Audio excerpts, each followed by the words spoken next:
Elle n'a pas crié. Elle n'a pas supplié. Quand ses genoux ont finalement cédé, ce n'était pas un évanouissement théâtral. C'était une défaillance mécanique, un corps poussé au-delà de la limite absolue de l'endurance humaine.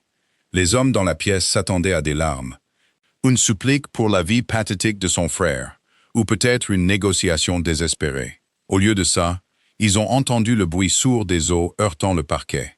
Et puis l'homme intouchable, assis tranquillement en bout de table, a fait la seule chose que personne n'attendait. Il s'est levé. Sophie a senti un goût de cuivre. Il provenait d'une petite coupure à l'intérieur de sa joue. Un souvenir de la ruelle, 2 nuits plus tôt. Elle l'a avalé. L'ascenseur vrombissait, un son grave et vibrant qui semblait faire trembler ses os.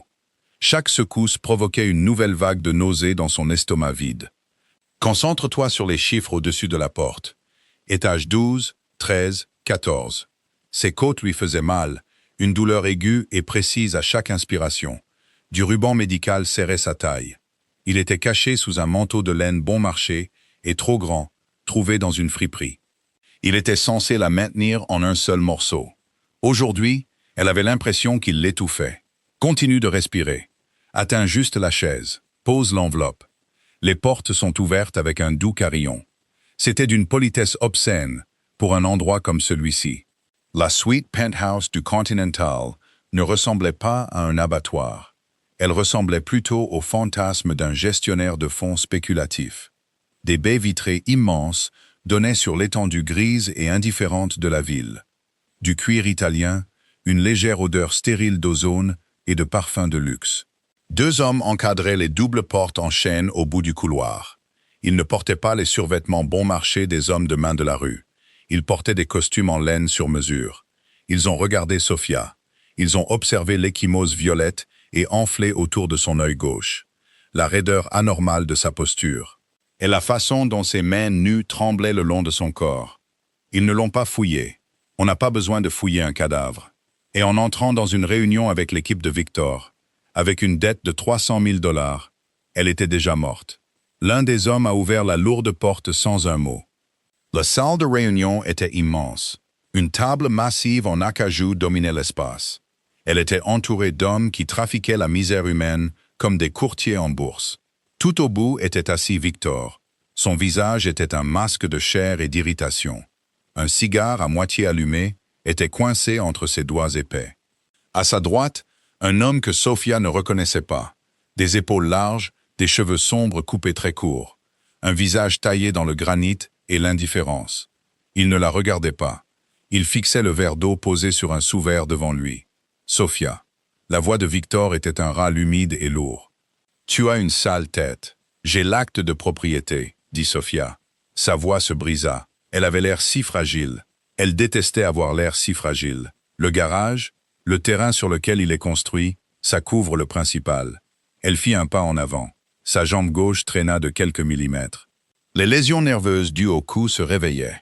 Des étincelles de douleur brûlante lui remontaient le long de la cuisse jusqu'à la colonne vertébrale. Elle devait atteindre la table. Elle devait juste poser l'enveloppe, la faire glisser sur le bois et partir.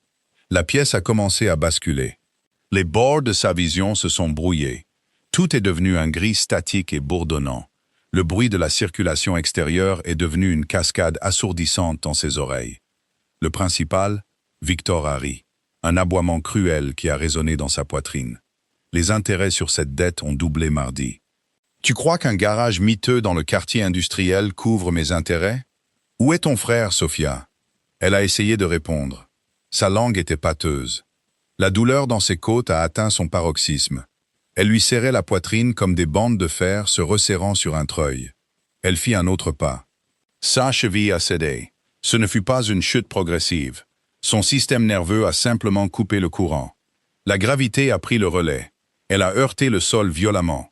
Son épaule a encaissé le choc, secouant ses côtes fracturées. Un bruit sourd et humide a résonné dans la pièce caverneuse. L'enveloppe marron a glissé sur le parquet ciré. Elle s'est arrêtée à quelques mètres de la table massive. Le silence est tombé sur la pièce. Ce n'était pas un silence choqué. C'était le silence clinique et ennuyé de prédateurs regardant leur proie mourir dans la poussière. « Relevez-la !» marmonna Victor. Il fit un geste dédaigneux à l'un de ses gardes près de la porte. « Jetez-lui de l'eau glacée. » Je ne vais pas continuer pendant qu'elle fait la sieste sur mon sol. Le garde s'avança, se penchant pour l'attraper par le col de son manteau de laine. « Laisse-la !» La voix n'était pas forte, mais elle a tranché la pièce comme un rasoir. Profonde, résonnante, absolue. Le garde se figea. Sa main flottait à quelques centimètres de l'épaule de Sophia. Il regarda Victor, incertain, ses yeux allant et venant. Le visage charnu de Victor eut un spasme. Il tourna son attention vers l'homme, assis tranquillement à côté de lui. Roman n'avait pas haussé la voix. Il n'avait même pas levé les yeux de la table, mais la température dans la pièce a chuté. « Roman !» commença Victor. Il tenta un ton apaisant qui sonnait complètement faux chez un homme habitué à briser des doigts. « Ce sont les affaires. Elle essaye de gagner du temps. Le frère de la fille, j'ai dit, laisse-la. » Roman leva enfin les yeux. Ses yeux étaient sombres, dépourvus du sadisme théâtral et bon marché qui caractérisait Victor et ses hommes.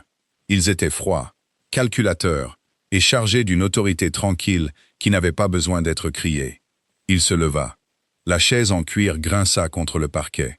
Le son était étrangement fort dans le silence de mort de la pièce. C'était un homme massif, grand, large, avec le genre de muscles lourds et fonctionnels qui vient d'une vie de violence physique, pas d'une salle de sport stérile. Il ne portait pas de veste de costume, juste une chemise blanche impeccable. Les manches étaient retroussées jusqu'au coude. Elles exposaient des avant-bras épais, marqués de cicatrices de couteaux estompées et irrégulières. Il a contourné la table. Ses pas étaient délibérés, lourds, ancrés. Victor le regardait, une perle de sueur se formant sur son front dégarni. On n'invitait pas Roman à une réunion pour gérer de petites collectes. On l'invitait pour sceller une alliance. On l'invitait pour maintenir la paix entre les familles. On ne le contrariait pas pour une dette de 300 000 $. Roman s'arrêta devant Sophia. Elle était allongée sur le côté. Une tasse froissée de tissu bon marché et de chair meurtrie. Sa respiration était superficielle. Un son rauque et humide s'accrochait dans sa gorge. Le côté non meurtri de son visage était écrasé contre le parquet. Il s'accroupit. Ses mouvements étaient étonnamment fluides pour un homme de sa taille. Il ne tressaillit pas à la vue de son visage tuméfié.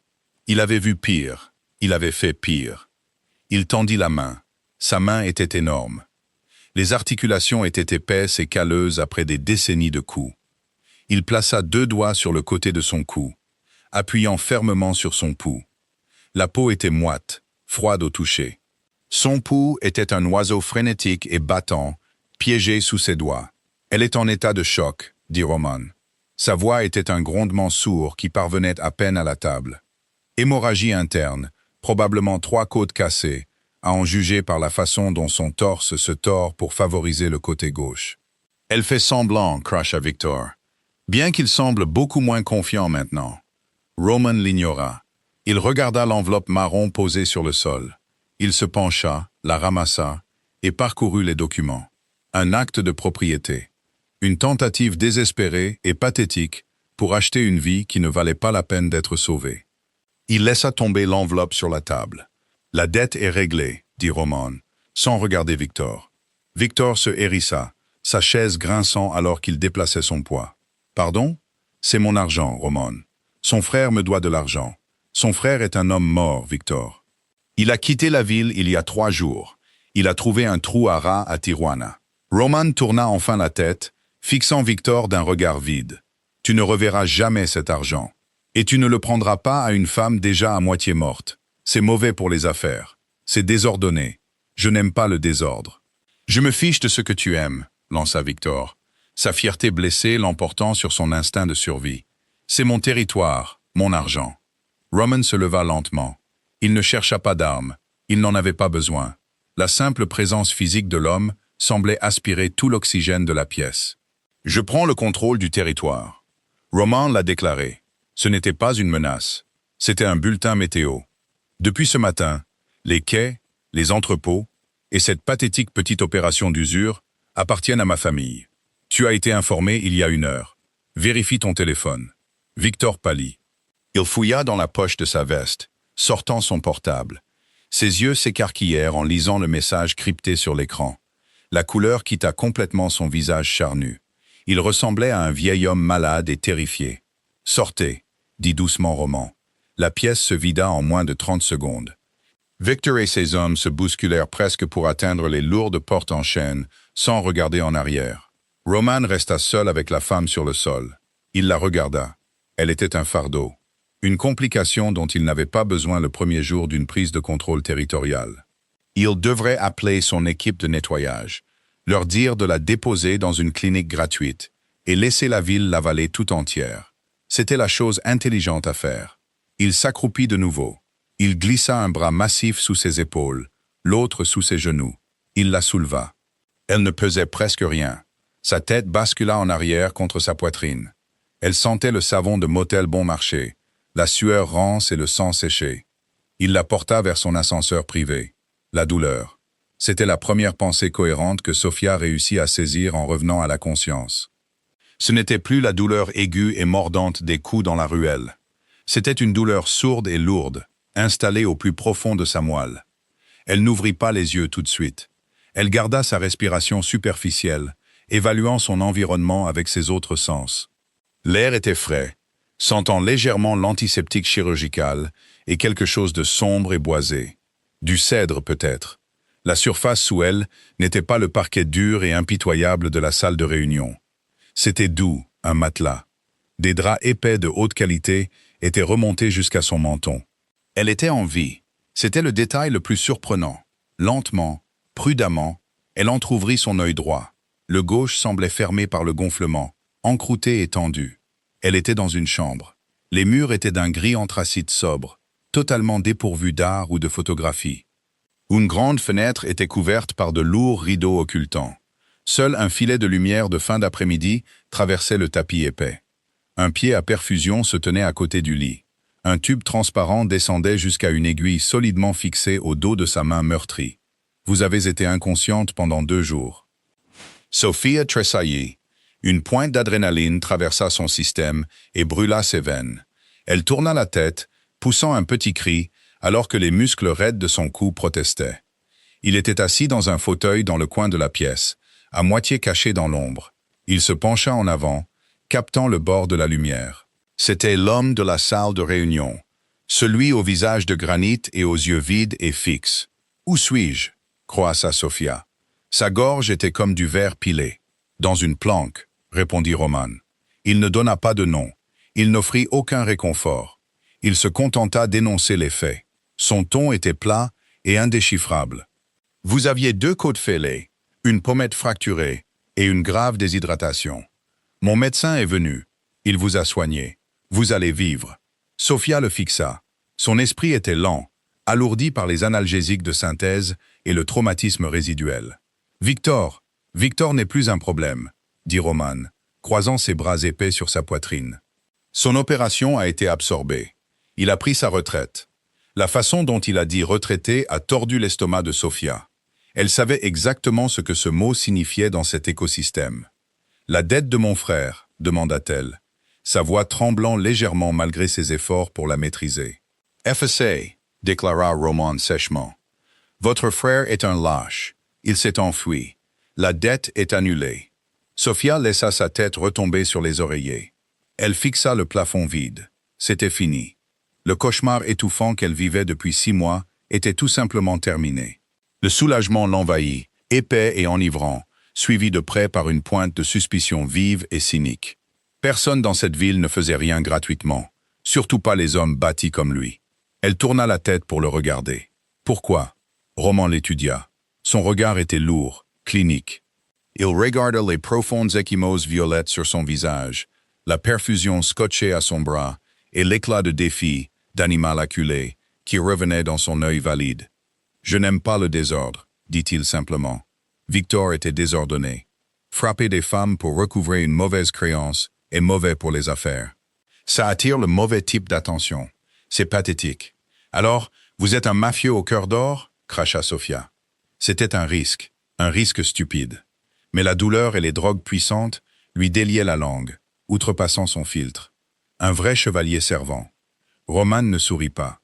Son expression ne s'ila même pas. Ne confondez pas l'aspect pratique avec la compassion, Sophia. Je ne vous ai pas relevé de ce sol parce que je me soucie de vous. Je l'ai fait parce que je devais immédiatement montrer à l'équipe de Victor comment les choses allaient se passer désormais. Vous étiez un accessoire pratique. Les mots la frappèrent comme un coup physique. Froid, calculateur, complètement dépourvu de chaleur humaine. Et pourtant, étrangement, cela la ramena à la réalité. S'il lui avait servi un discours sur le fait qu'il était désolé pour elle, elle aurait paniqué. Elle comprenait les transactions. Elle comprenait le fait d'être utilisée dans un but précis. C'était un langage qu'elle parlait couramment. « D'accord », dit doucement Sophia. « Message reçu. Je m'en vais. » Elle s'appuya sur le matelas avec son bras valide, essayant de se redresser pour s'asseoir. La douleur fut immédiate et aveuglante. Elle haleta, retombant contre les oreillers, sa respiration courte et saccadée. Roman ne bougea pas pour l'aider. Il resta parfaitement immobile, observant sa lutte avec un intérêt détaché. « Vous n'allez nulle part, » dit-il, sa voix un bourdonnement bas et régulier dans la pièce silencieuse. « Vous pouvez à peine vous asseoir. Votre appartement a été vidé. Les restes de l'équipe de Victor pourraient encore avoir une dent contre vous, et vous êtes une cible facile. Vous restez ici jusqu'à ce que le médecin dise que vous pouvez descendre un escalier sans vous briser le cou. Je ne veux pas de votre charité. » Sophie serra les dents, enroulant un bras protecteur autour de ses côtes douloureuses. « Ce n'est pas de la charité, » répondit Roman en se levant. Il semblait remplir toute la pièce, bloquant le filet de lumière du soleil et projetant une longue ombre sur le lit. « C'est un investissement. J'ai investi du temps et des ressources pour vous maintenir en vie. Je n'ai pas l'intention de vous laisser sortir et vous faire écraser par un taxi parce que vous êtes trop têtu pour accepter la réalité de votre situation. » Il se dirigea vers la porte, ses lourdes bottes ne faisant aucun bruit sur le tapis épais. Il s'arrêta, la main sur la poignée en laiton, regardant par-dessus son épaule. « Reposez-vous, Sophia. Le monde sera toujours aussi brisé à votre réveil. » Il sortit, la porte se refermant derrière lui avec un clic silencieux et définitif. Sophia fixa la porte fermée. Le goutte-à-goutte régulier et rythmé de la perfusion était le seul son dans la pièce. Elle était piégée. Elle était en sécurité, et pour la première fois de sa vie, elle n'avait absolument aucune idée de ce qu'elle devait faire. Le temps dans la planque ne se mesurait pas en heures ou en jours. Il se mesurait en intervalles de douleur et de soulagement synthétique.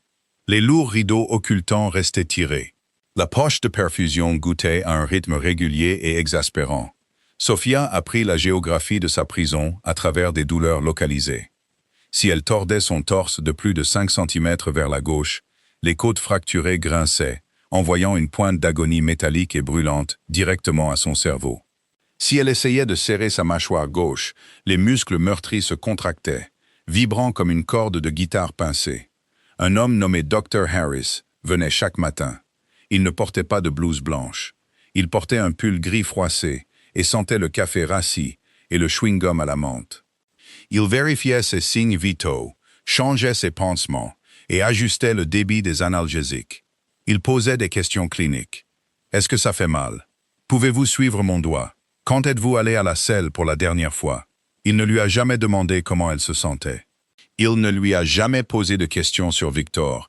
Il faisait son travail avec l'efficacité lasse d'un homme très bien payé pour oublier tout ce qu'il voyait. Le 4e jour, Sophia leva sa main valide et serra la tubulure de la perfusion. Elle pinça fermement le tube en plastique. Le Dr. Harris soupira, sortant une lampe stylo de sa poche. « Lâchez le tube, Sophia. Je veux qu'on l'enlève, dit-elle. Sa voix était plus forte maintenant. Ce n'était plus un murmure rauque. Je n'arrive pas à penser clairement. J'ai l'impression que ma tête est remplie de coton humide. Vous avez 2 côtes fracturées et un traumatisme des tissus profonds, répondit le docteur, sans lever les yeux de son presse-papier. Si je vous retire le Dilaudid, votre tension artérielle montera en flèche à cause de la douleur. Vous serez un danger pour vous-même. Enlevez-le. Elle ne lâcha pas le tube. Ou j'arrache l'aiguille moi-même et je saigne partout sur les draps de luxe de Roman. Harris s'arrêta. Il la regarda. Vraiment la regarda. Il vit le saillant obstiné et inflexible de sa mâchoire, les cernes sombres et meurtries sous ses yeux, et l'absence totale de bluff dans son expression. Il plongea la main dans sa mallette médicale. « Très bien. Nous passons aux analgésiques oraux, à l'ibuprofène et à un léger relaxant musculaire. » Il enfila une paire de gants en latex. « Mais quand vous aurez l'impression qu'un camion est garé sur votre poitrine dans 3 heures, Ne me demandez pas de vous rebrancher. Je ne le ferai pas. Le retrait de l'aiguille piqua. Une piqûre rapide et vive qui n'était rien comparée à la douleur ambiante de son corps. Harris scotcha un petit morceau de gaz sur la plaie. Il laissa 2 petits flacons de pilule orange sur la table de chevet, rangea sa mallette et sortit. 2 heures plus tard, le sevrage des narcotiques puissants la frappa. Ce n'était pas un camion. C'était un étau lent et écrasant. Chaque terminaison nerveuse de son torse semblait se réveiller simultanément, hurlant pour de l'oxygène. La pièce tournait, un carrousel lent et nauséabond de murs gris anthracite. Sophia ferma les yeux, s'agrippant au bord du matelas jusqu'à ce que ses jointures blanchissent. Elle se concentra sur la mécanique physique de la respiration. Inspirer par le nez, garder le diaphragme peu profond, expirer par la bouche, un minuscule sifflement d'air pathétique. Elle devait aller aux toilettes. Elle fixa la porte fermée de l'autre côté de la pièce. C'était peut-être à 5 mètres. Cela semblait être 1 kilomètre. Sophia balança ses jambes par-dessus le bord du lit. La gravité la punit immédiatement. Le sang afflua à ses pieds, lui laissant la tête légère et étourdie. Elle posa ses pieds nus sur le tapis. La laine était douce, rassurante. Elle posa une main sur le matelas, prit une grande inspiration et se redressa. Ses jambes tremblaient. Les muscles de ses cuisses frémissaient, totalement inhabitués à supporter du poids après des jours d'alitement. Son côté gauche s'enflamma, une ligne de feu déchiquetée déchirant le ruban médical enroulé autour de sa poitrine. Elle se mordit la lèvre assez fort pour sentir le goût du cuivre. Elle fit un pas. Le sol ne s'est pas dérobé. Elle en fit un autre. Elle garda son bras droit fermement plaqué contre ses côtes, les maintenant avec son propre poids. Elle ne marchait pas. Elle traînait les pieds, tirant légèrement sa jambe gauche. Sa respiration sifflait entre ses dents à chaque mouvement microscopique. Au moment où elle atteignit la porte de la salle de bain, elle était trempée de sueur froide. Sa blouse d'hôpital collait à sa peau moite. Elle poussa la lourde porte en bois et alluma la lumière. La lueur fluorescente agressive au-dessus du miroir était impitoyable. Sophia s'agrippa au bord du meuble en marbre et se regarda. Le côté gauche de son visage était une toile de couleurs laides et marbrées, des violets profonds se fondant dans des jaunes et des verts maladifs. Le gonflement autour de son œil avait diminué, lui permettant de l'ouvrir complètement, mais les vaisseaux sanguins dans la sclérotique avaient éclaté, laissant le blanc de son œil d'un rouge vif et démoniaque. Une coupure en cours de cicatrisation traversait son sourcil gauche. Elle ressemblait à une victime de guerre. Elle ouvrit le robinet. Le bruit de l'eau courante masqua l'ouverture soudaine de la porte de la chambre derrière elle.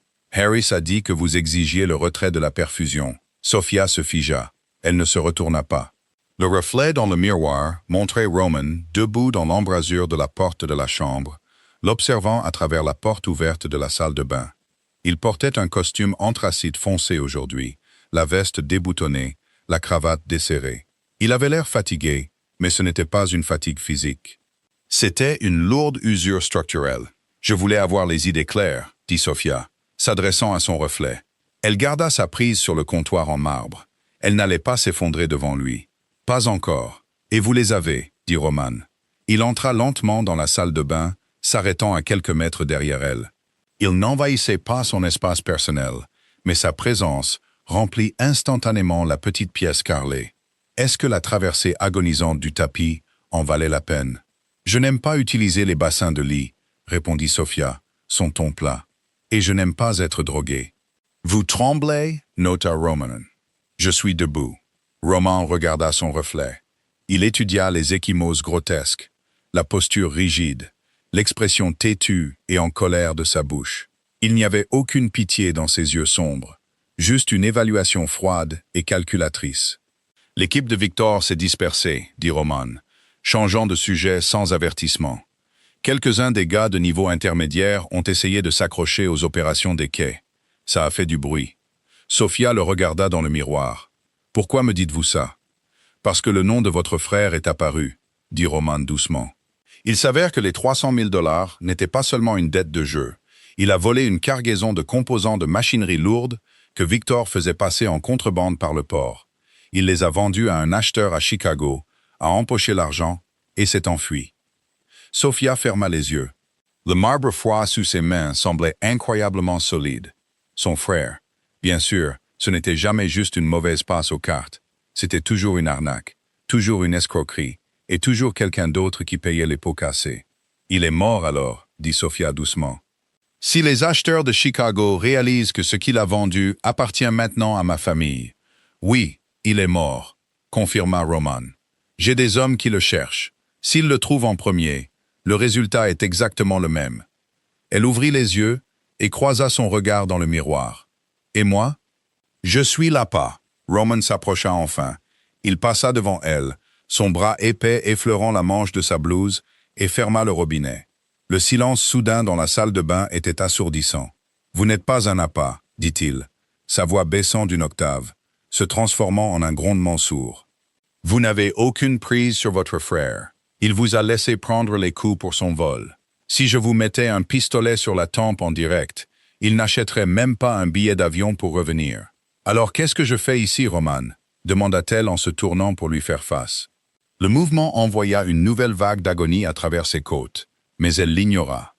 Si je ne suis pas un moyen de pression et que je ne suis plus un accessoire, pourquoi est-ce que je dors dans votre planque, en utilisant le temps de votre médecin? Roman la regarda.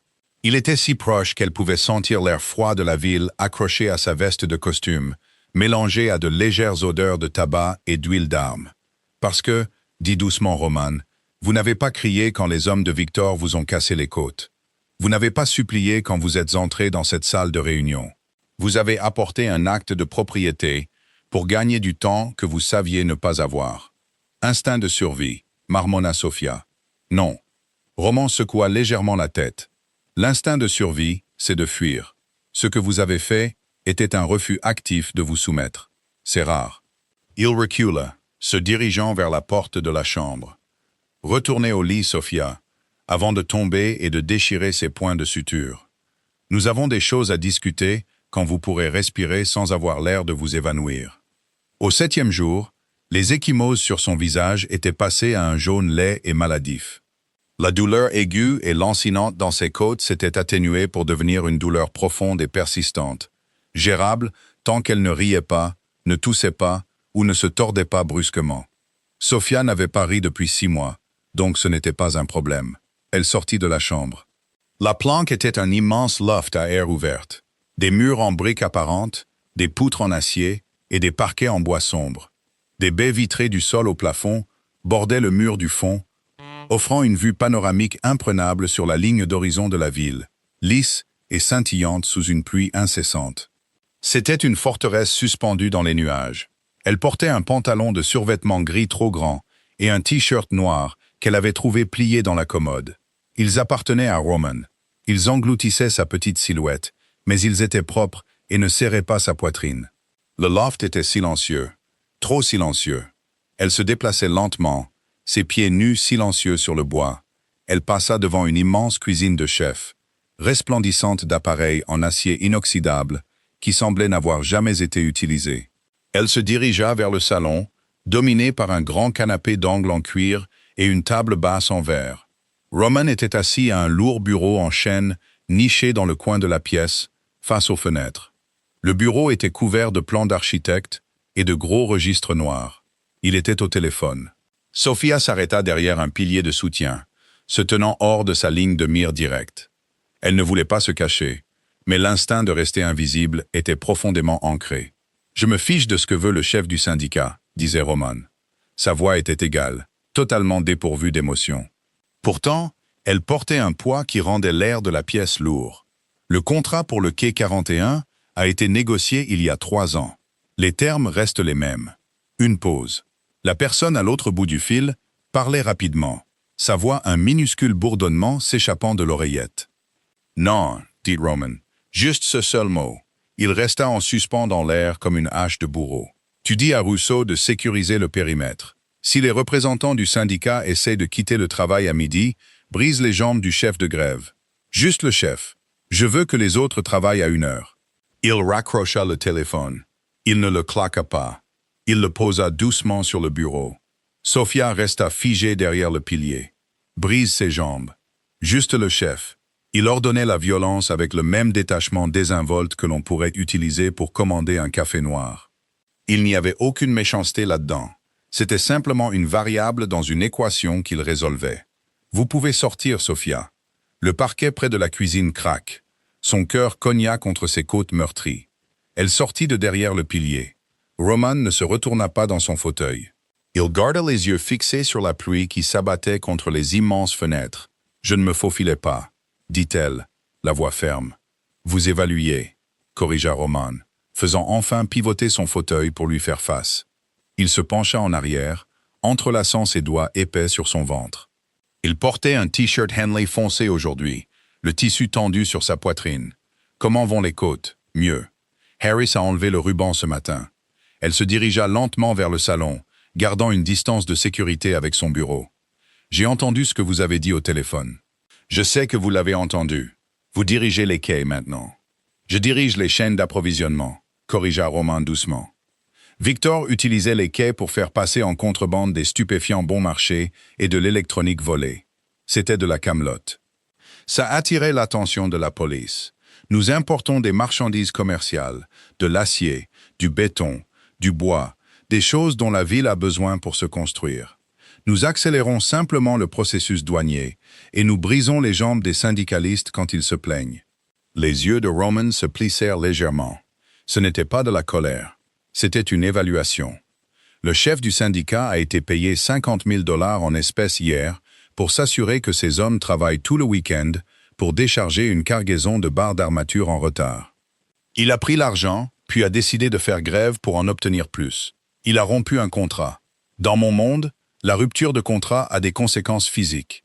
Dans votre monde, tout a des conséquences physiques, dit Sophia, croisant prudemment les bras sur sa poitrine. Oui. Roman se leva. Il se dirigea vers elle, ses lourdes bottes résonnant bruyamment contre le parquet. Il s'arrêta à quelques mètres, la regardant de haut. Contrairement au monde dans lequel vous viviez, où votre frère volait des meurtriers et vous laissait dans une salle de réunion pour payer sa note. Mon monde a des règles. Il a une structure. Les conséquences sont prévisibles. Dans votre monde, les conséquences ne sont que de la malchance. Sophia tressaillit. La vérité de ses paroles frappa plus fort que les hommes de Victor n'auraient jamais pu le faire. Elle avait passé les 2 dernières années à sursauter à la moindre ombre, terrifiée par les coups à la porte, gérant constamment les retombées des choix chaotiques et égoïstes de son frère. Il n'y avait pas de règles, juste la survie. « Je veux sortir », dit Sophia.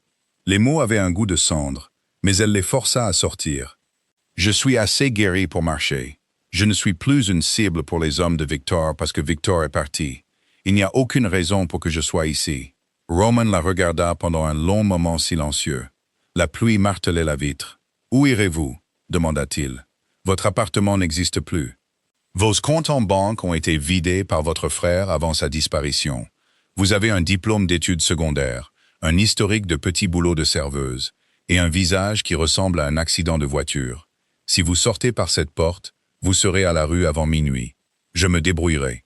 Comme vous vous êtes débrouillé pour payer des intérêts de 300 000 $. Arrêtez, lança Sophia, son sang-froid finissant par craquer. Une bouffée de colère monta à ses joues. Arrêtez de me parler comme si j'étais une enfant. J'ai survécu à mon frère. J'ai survécu à Victor. Je survivrai à ça. La survie est une barre très basse, Sophia, dit Roman doucement. Il s'approcha. Elle ne recula pas. Elle releva le menton, croisant son regard sombre et vide. Je ne vous ai pas gardé en vie pour que vous retourniez gratter la graisse des assiettes de restaurant et regarder par-dessus votre épaule pour les usuriers. Alors pourquoi m'avez-vous gardé en vie? Exigea-t-elle, sa voix résonnant légèrement dans le vaste loft. Parce que j'ai besoin de quelqu'un qui comprend la mécanique locale, dit Roman, son ton revenant à ce détachement froid et clinique. Il passa devant elle, se dirigeant vers la cuisine. J'ai repris le territoire de Victor, mais ses comptes sont un désastre. Ses registres sont cryptés dans une sténographie locale, et ses itinéraires de collecte sont hors réseau. J'ai besoin de quelqu'un qui sait comment ces gens opéraient sur le terrain. Il ouvrit l'immense réfrigérateur et en sortit une bouteille d'eau. Il la lui lança. Sophia l'attrapa de la main droite, grimaçant légèrement, alors que le mouvement soudain tirait sur sa poitrine. Elle fixa la bouteille en plastique froide. « Vous voulez que je travaille pour vous ?» L'absurdité de la déclaration la fit presque rire. « Je veux que vous déchiffriez les registres de rue de Victor, » clarifia Roman, retournant à son bureau. « Vous gériez le garage de votre frère. Vous vous occupiez de la comptabilité. J'ai vu les livres quand mes hommes ont vidé le garage. Vous avez maintenu à flot une entreprise en faillite pendant 2 ans en utilisant une comptabilité créative et une obstination pure. Vous avez l'esprit des chiffres et vous connaissez l'écosystème de Victor. Il se rassit, tirant un épais livre relié en cuir noir d'une pile sur son bureau. Il le jeta sur la table basse en verre. Il atterrit avec un bruit lourd et autoritaire. Décodez ses itinéraires de collecte. Trouvez l'argent qu'il a caché hors des livres. Faites ça et je vous donne un pourcentage des fonds récupérés. Assez pour quitter cette ville. Assez pour disparaître définitivement. Une ardoise propre. Sophia regarda le registre noir posé sur la table en verre. Il ressemblait à une bombe sur le point d'exploser. « Et si je refuse ?» demanda-t-elle doucement. Roman prit son stylo. « L'ascenseur nécessite une carte clé. Je demanderai à un de mes hommes de vous escorter jusqu'au hall. La pluie est forte aujourd'hui. Je vous suggère de prendre un parapluie. » Le silence s'étira, fin et fragile. Sophia fixa le registre. C'était une encre tangible au cauchemar auquel elle venait à peine de survivre. Le toucher, c'était comme replonger dans le feu. Mais l'alternative, sortir sous la pluie glaciale avec les poches vides et un corps meurtri, était une condamnation à mort lente et angoissante. Roman ne bluffait pas. Il ne l'arrêterait pas. Il laisserait simplement la ville la consumer. Elle se dirigea vers la table basse. Elle ne s'assit pas sur le canapé en cuir coûteux. Elle se tint au-dessus du livre, le regardant. « Combien ?» demanda-t-elle. Sa voix était plate, vidée par l'épuisement et la nécessité. Roman ne leva pas les yeux de ses plans. 5% de tout le capital non déclaré récupéré. « Dix » contre Sophia instantanément. Le mot sortit de sa bouche avant que son cerveau ne puisse le rattraper. Roman arrêta d'écrire. Le stylo flottait au-dessus du papier.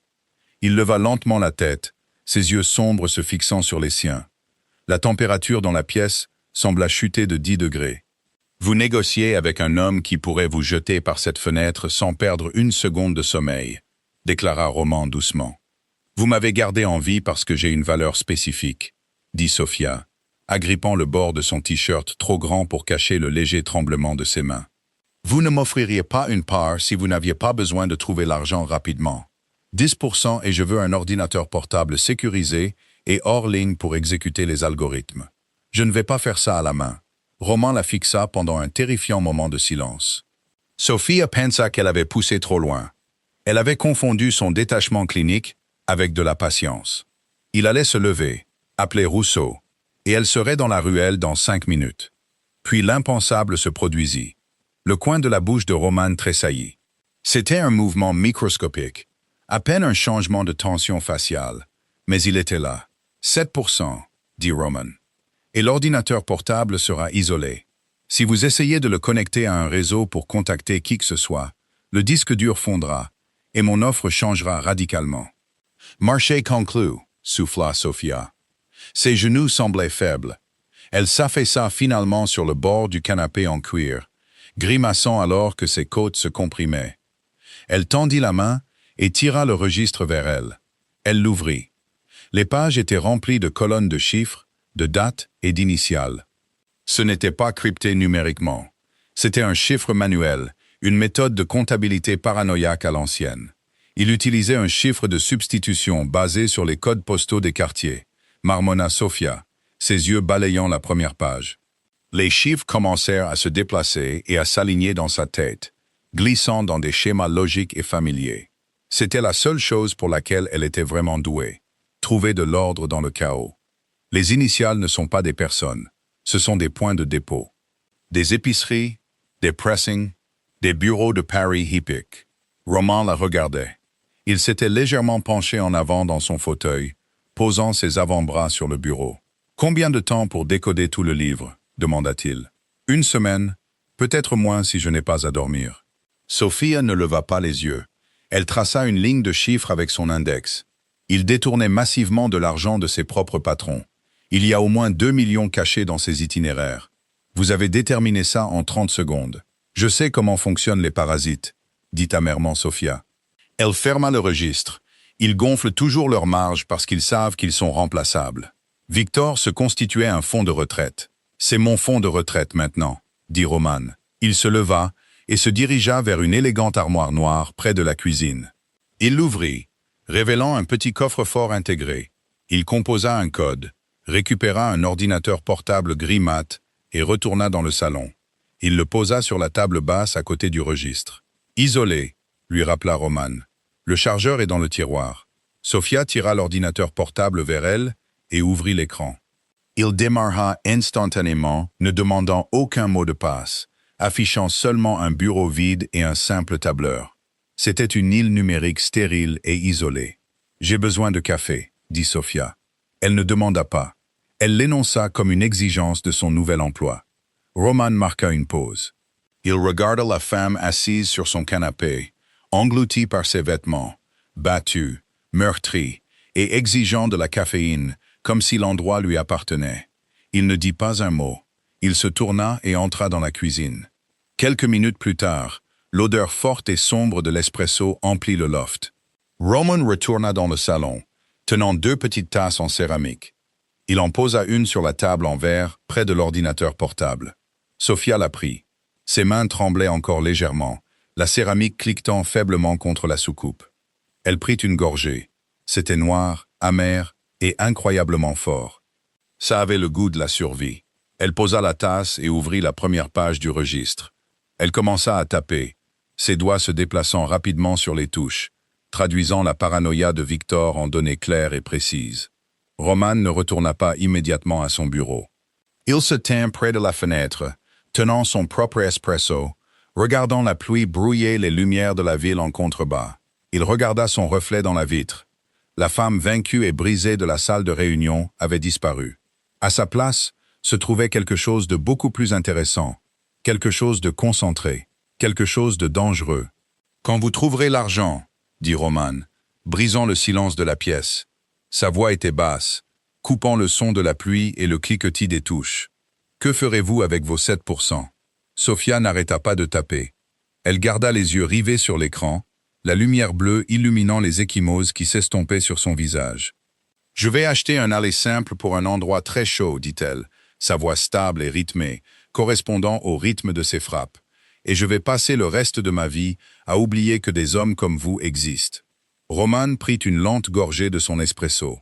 Il regarda sa ville. « Nous verrons, » dit-il doucement. Il retourna à son bureau, s'asseyant lourdement dans le fauteuil en cuir. Le silence s'installa de nouveau sur le loft, rompu seulement par le tambourinement régulier de la pluie et le son rapide et implacable de Sofia démolissant le fantôme de Victor. Chiffre par chiffre, ils n'étaient plus geôliers et captives. Ils étaient liés par un registre, liés par une transaction. Et dans le monde de Roman, une transaction était le lien le plus dangereux de tous. Le loft devint un terrarium. Dehors, la ville était un organisme tentaculaire et chaotique qui avait mâché Sofia et l'avait recrachée sur un parquet. À l'intérieur, le temps se replia sur lui-même, mesuré seulement par le cliquetis rythmé du clavier et la lente décoloration des violets et des jaunes sur sa peau. Ils existaient dans une étrange orbite silencieuse. Roman quittait le loft chaque matin à 6 heures. Il revenait exactement 12 heures plus tard. Il ne parlait jamais de l'endroit où il allait, mais il ramenait toujours avec lui l'odeur du monde extérieur. Le béton humide, les gaz d'échappement et parfois l'odeur métallique et âcre de la poudre à canon. Il posait un récipient en carton de nourriture sur l'îlot de la cuisine. Sealandais, libanais, parfois juste 2 steaks épais d'un boucher local. Il ne lui demandait jamais si elle avait faim.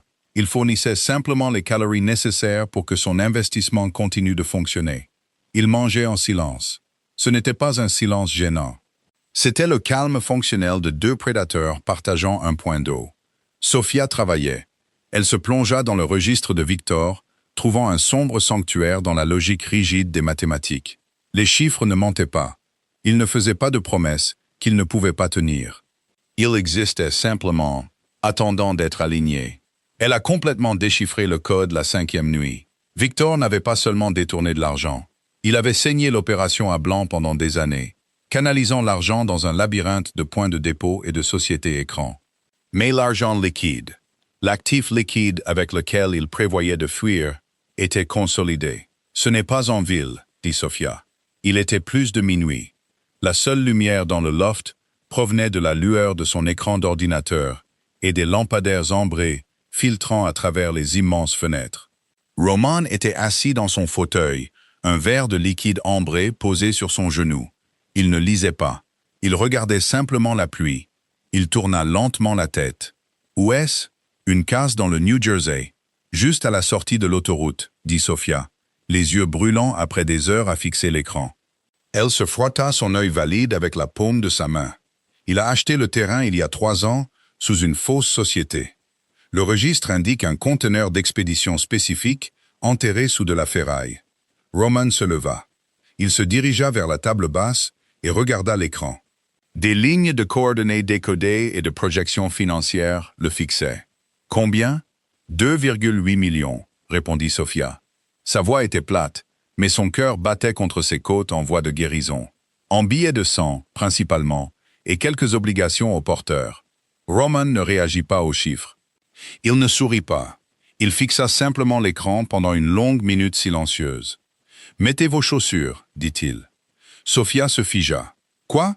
Je dois vérifier le point de dépôt.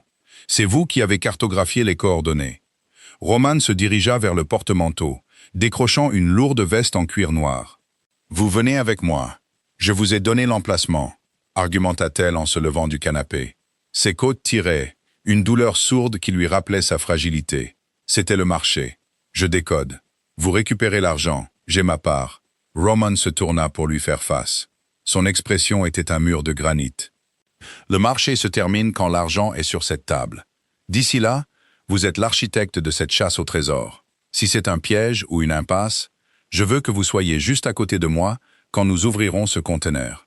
Il lui jeta le manteau de laine qu'elle portait en entrant dans la salle de réunion. Il avait été nettoyé. L'odeur de sang rassis et de saleté de ruelle en avait été retirée. Mettez-le. 10 minutes plus tard, ils étaient dans le parking souterrain. Roman ne conduisait pas une voiture de sport tape à l'œil. Il conduisait un VUS blindé noir, avec des vitres teintées assez épaisses pour arrêter une balle de gros calibre. Un homme était déjà au volant, le cou épais, la mâchoire balafrée. Russo. Roman lui ouvrit la portière arrière. Sophia monta. Le cuir était froid. Roman se glissa à côté d'elle, la lourde portière se refermant avec un bruit sourd et hermétique qui coupa complètement le bruit ambiant du garage. Ils roulèrent en silence. La ville défilait derrière les vitres striées de pluie, une traînée de néons et de misère. Sophia garda les mains jointes sur ses genoux, les jointures blanches. Elle avait passé la dernière semaine à désirer le monde extérieur, à désirer la liberté. Maintenant qu'elle y était de retour, il lui semblait vaste, terrifiant et complètement hors de son contrôle. Ils traversèrent le pont pour entrer dans le New Jersey. Le paysage industriel se dressait comme un cimetière de fer rouillé. Des cheminées menaçantes, des grues squelettiques. L'air ici ne sentait pas la pluie. Il sentait le soufre et le métal oxydé. « Prends la route de service derrière la raffinerie », ordonna Roman, brisant le silence. Sa voix était un grondement sourd dans l'habitacle sombre. Russo grogna en signe d'assentiment, faisant quitter le bitume au lourd véhicule pour s'engager sur une piste de terre défoncée. L'AVUS rebondit violemment. Sophia siffla alors que la ceinture de sécurité s'enfonçait dans sa poitrine. Roman la regarda dans la pénombre. Il se pencha, non pas pour la réconforter, mais pour tirer sur la ceinture, l'ajustant pour qu'elle ne croise pas directement ses côtes fracturées. Ses jointures effleurèrent sa clavicule. Le contact fut bref, entièrement utilitaire, mais il envoya une étrange secousse de chaleur à travers sa peau froide. « Nous sommes proches », dit Sophia, en s'éclaircissant la gorge, regardant l'imprimé dans sa main. « Cherchez une clôture en grillage rouillé avec un panneau d'avertissement jaune délavé. » Les phares balayèrent une mer de métal tordu, de voitures écrasées et de piles imposantes de déchets industriels. C'était un monument aux choses que la société avait jetées et oubliées. Là, gronda Russo, pointant un doigt épais vers le pare-brise. Le VUS s'arrêta devant un portail enchaîné. Roman détacha sa ceinture de sécurité. Il passa la main sous sa veste, sa main se posant brièvement sur la crosse sombre et lourde d'un pistolet glissé à sa ceinture. « Restez près de moi, » dit-il à Sophia. « Ne vous éloignez pas, cet endroit est un piège à tétanos. » Il ouvrit la portière. L'air froid et humide s'engouffra, transportant l'odeur de la décomposition. Sofia le suivit dans l'obscurité. La boue aspirait les bottes de Sofia pendant qu'elle marchait. Elle resta exactement à 2 pas derrière Roman. Russo les flanquait à gauche, une lourde lampe de poche dans une main, son autre main reposant à l'intérieur de sa veste. Ils naviguèrent dans le labyrinthe de ferraille. Des machines à laver rouillées, empilées comme des gratte-ciels squelettiques. Les cubes carrés écrasés de vieilles berlines. Les ombres projetées par la lampe de poche de Russo étaient longues et déformées, transformant les monticules de déchets en monstres déchiquetés attendant de frapper. Sofia vérifia les coordonnées imprimées. Prenez à gauche au bus incendié. Roman ne la questionna pas. Il pivota, ses lourdes bottes craquant doucement sur du verre brisé. Ils le trouvèrent niché sous un large auvent de tôle ondulée. Un conteneur d'expédition standard de 6 mètres, peint d'un bleu terne et délavé. Il semblait tout à fait banal, juste un autre morceau de logistique mis au rebut. Mais le lourd cadenas en acier sur la porte était tout neuf. Roman s'approcha des portes. Il ne prit pas la peine d'essayer de le crocheter. Il fit un geste à Russo. Russo s'avança, sortant une paire de coupe-boulons hydrauliques compacts d'un lourd sac en toile qu'il portait en bandoulière. Le métal céda avec un craquement sec et retentissant qui fit sursauter Sofia. Roman ouvrit les lourdes portes. Elles grincèrent en signe de protestation, les charnières rouillées grinçant bruyamment dans le silence de mort de la casse. Russo balaya l'intérieur avec sa lampe de poche. Il n'était pas vide. Empilés proprement sur des palettes en bois, se trouvaient des rangées de sacs de sport vert foncé. Roman entra dans le conteneur. Il ouvrit la fermeture éclair du sac le plus proche. Même de là où elle se tenait, Sofia pouvait voir les blocs verts pâles distinctifs de billets de banque. 2,8, murmura Roman, sa voix résonnant légèrement dans la boîte métallique. Il se retourna vers Sofia. Le regard plat et vide dans ses yeux avait changé. Il était remplacé par une lueur vive et calculatrice. « Vos calculs sont impeccables, Sofia. Prenez les sacs », ordonna Roman à Russo. Russo passa sa lampe de poche sous son bras et attrapa le premier sac. Le premier coup de feu ne ressembla pas à un film. Ce fut un craquement assourdissant et percutant qui sembla comprimer l'air dans les poumons de Sofia. Une gerbe d'étincelles jaillit du cadre métallique du conteneur, à quelques centimètres de la tête de Roman. « À terre !» rugit Roman. Il n'attendit pas que Sofia réagisse. Il bondit hors du conteneur, son bras massif s'enroulant autour de sa taille, la plaquant au sol boueux. L'impact lui coupa le souffle. Ses côtes s'enflammèrent dans un crescendo aveuglant de douleurs blanches. Des tirs automatiques éclatèrent, un rugissement soutenu et terrifiant qui déchira la nuit. Les balles mordirent la terre, la ferraille et les portes du conteneur. Une tempête chaotique de plomb et de bruit. Roman était sur elle, l'écrasant dans la boue. Son corps était un bouclier lourd et impénétrable. Il avait son arme à la main, ripostant par des rafales mesurées et disciplinées. Pop, pop, pop.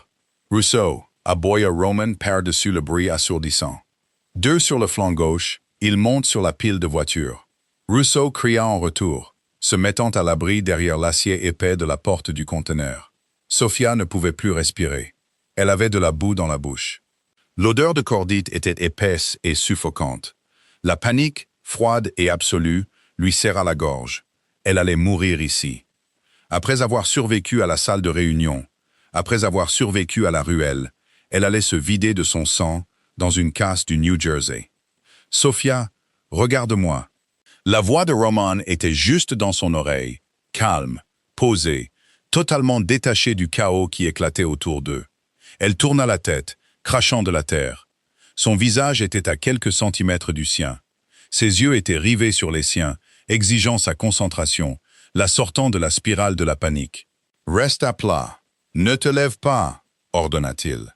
Il roula sur le côté dans un mouvement fluide, utilisant un bloc moteur rouillé comme couverture. L'éclair des tirs des assaillants illuminait la casse par des éclats de violence stroboscopiques. Sofia compta 3 positions de tir distinctes.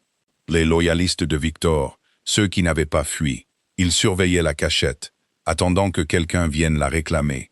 Roman ne se contentait pas de riposter. Il chassait. Il se déplaçait avec une économie de mouvement terrifiante. Il ne gaspillait pas de balles. Il attendait un éclair de tir, suivait le mouvement et tirait. Un cri résonna du haut des voitures écrasées, brusquement interrompu. Les tirs provenant du flanc gauche cessèrent. Un de moins, déclara froidement Roman. Mais il y en avait deux autres, et ils maintenaient un feu de suppression nourri, clouant Roman et Russo, derrière le conteneur et le bloc moteur. Les VUS étaient trop loin. Ils étaient piégés dans la zone de tir. Sophia gisait dans la boue, son cœur martelant la terre. Elle regarda frénétiquement autour d'elle. Elle ne pouvait pas tirer. Elle ne pouvait pas se battre. Mais elle pouvait voir à travers l'étroit espace sous le conteneur. Elle vit une paire de bottes patauger dans les flaques, les contournant par la droite. Le tireur utilisait le bruit pour masquer son approche, contournant l'abri de Roman. Roman était concentré sur le front. Russo était coincé sur la gauche. Aucun d'eux ne vit l'homme qui se faufilait sur le flanc droit. Sophia ne réfléchit pas. Elle ne pesa pas le pour et le contre. L'instinct de survie que Roman avait reconnu dans la salle de réunion s'activa, balayant la peur et ne laissant que la nécessité froide et dure. Sa main chercha aveuglément dans la boue, ses doigts se refermant sur un lourd morceau de fer à béton rouillé et déchiqueté. Elle se traîna en avant sur le ventre, ignorant le feu agonisant dans sa poitrine. Elle se redressa contre le côté du conteneur, se cachant dans l'ombre profonde. Le tireur tourna le coin, son fusil levé, visant directement le dos exposé de Roman. Sophia balança le fer à béton. Elle ne visa pas sa tête, elle visa ses genoux. Le lourd fer frappa le côté de la jambe de l'homme avec un craquement écœurant. L'homme hurla, sa jambe cédant instantanément, son fusil se déchargea dans la terre, alors qu'il s'effondrait, le canon pointant sauvagement loin de Roman. Roman se retourna brusquement au son. Il vit l'homme tomber. Il vit Sophia agrippant la barre de fer. Il n'hésita pas. Il tira une fois. L'homme s'affaissa dans la boue. Le silence soudain dans la casse était lourd, résonnant dans les oreilles de Sophia. « C'est bon !» cria Russo de l'autre côté.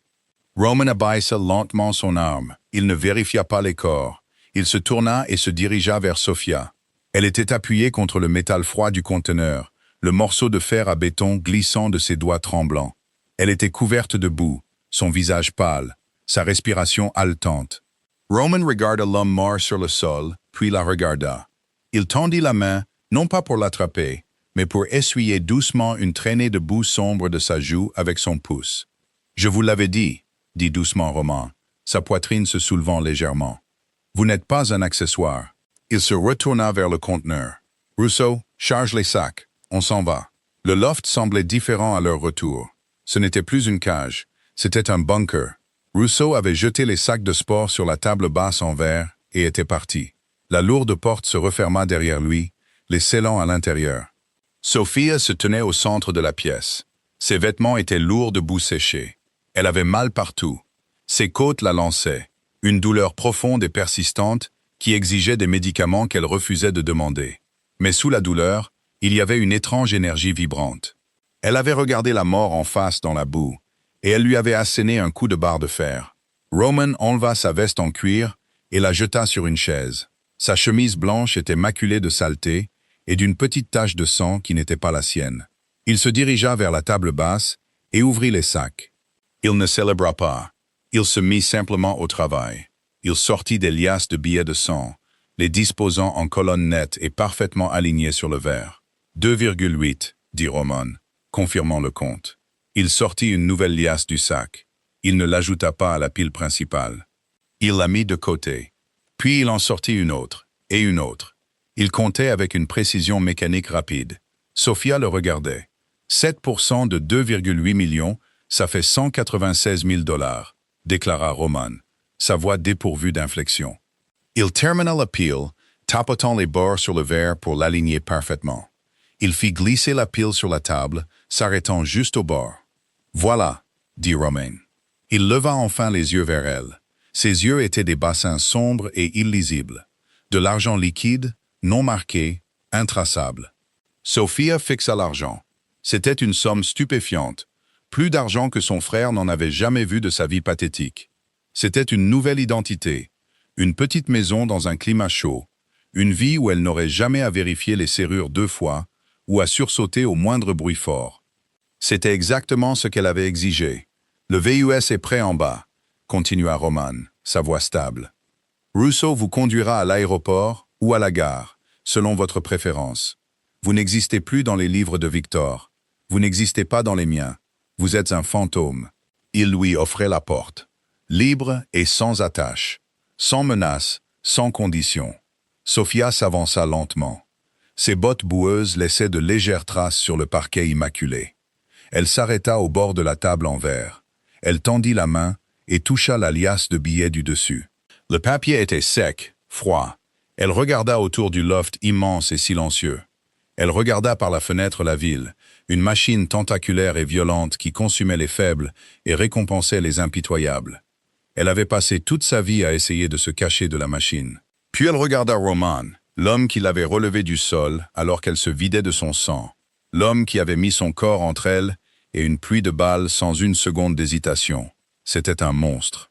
Oui, il ordonnait de briser des jambes et de tuer des hommes.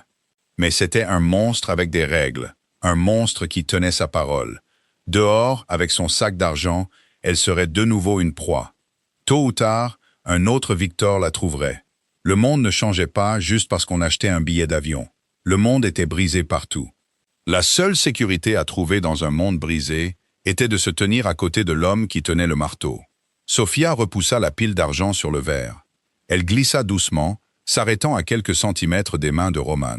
Roman baissa les yeux sur l'argent, puis la regarda, sa mâchoire se contractant d'une fraction de millimètre. « Qu'est-ce que vous faites? Je ne veux pas d'un aller simple, » dit Sophia. Sa voix ne tremblait pas. Elle était plus forte qu'elle ne l'avait été depuis des années. « Vous êtes en état de choc, » dit sèchement Roman. « Prenez l'argent, Sophia. Sortez par cette porte. Les gens comme vous ne survivent pas dans cet écosystème. J'ai survécu à Victor, rétorqua-t-elle en s'approchant de la table. J'ai survécu à la casse.